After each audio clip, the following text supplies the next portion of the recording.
Hi there. In this video, I'm going to reveal some hidden and not well-known facts regarding government food labels. I know it sounds like a conspiracy. And why carb counting with diabetes is more difficult than we are led to believe, and methods I use to keep safe.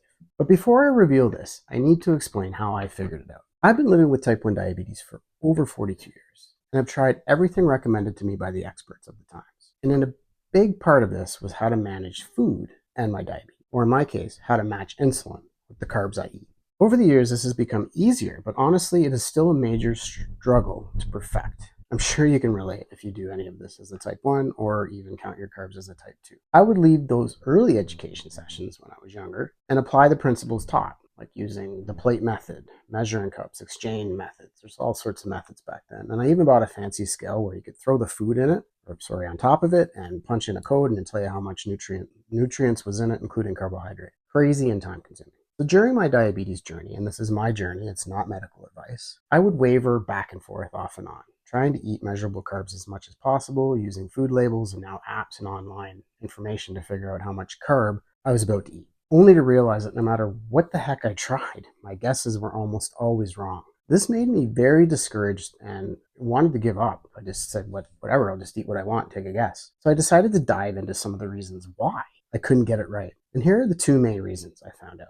Number one, food labels are legally allowed to be off by 20%.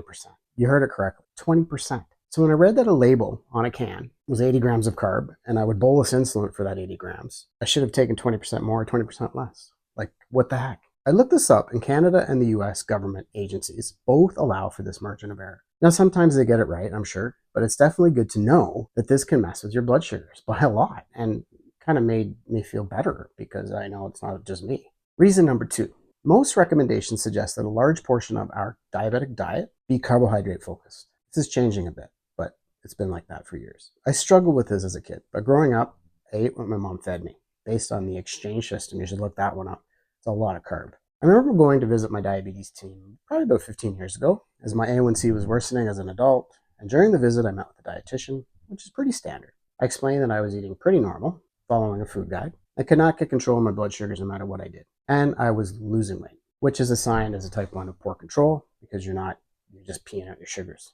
She looked at the weight thing and recommended I double my carbohydrate intake. Things have come a long way since then, thank goodness. I didn't listen to her advice. More carb or higher carb makes the carb counting even harder and increases the margin of error by a lot. Let's just say I take 10 units for 100 grams of carb. I could be off by 2 units either way, depending on my carb ratios, leading to really high sugars or dangerously low sugars. If you think about all the other factors we diabetics need to think about, like activity, stress, correct medication, what am I going to do in the next 2 hours after my injection? Did I exercise recently? Did I rotate my injection sites? Is my insulin pump working? What insulin do I have on board? You get it. It's a lot of information. So learning this information was mind-blowing and led me to explore better and safer options to manage my sugars without the worry of carbohydrate counting disasters and bad blood sugar, which led me to these 5 methods to improve my blood sugars.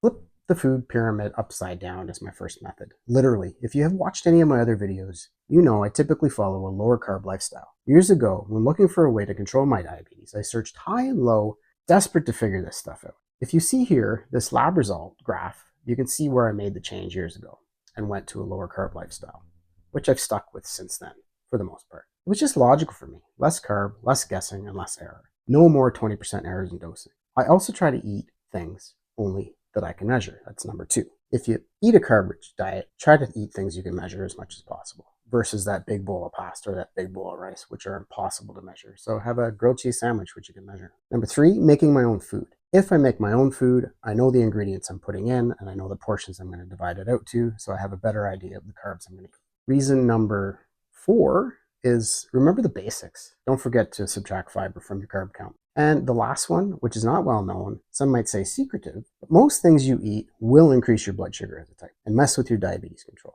which I explain in the video in a link at the end of this video. Let me know if you carb count, and if you do, what are some of your tricks to use? And do you get the dose right? Thanks for watching, and bye for now.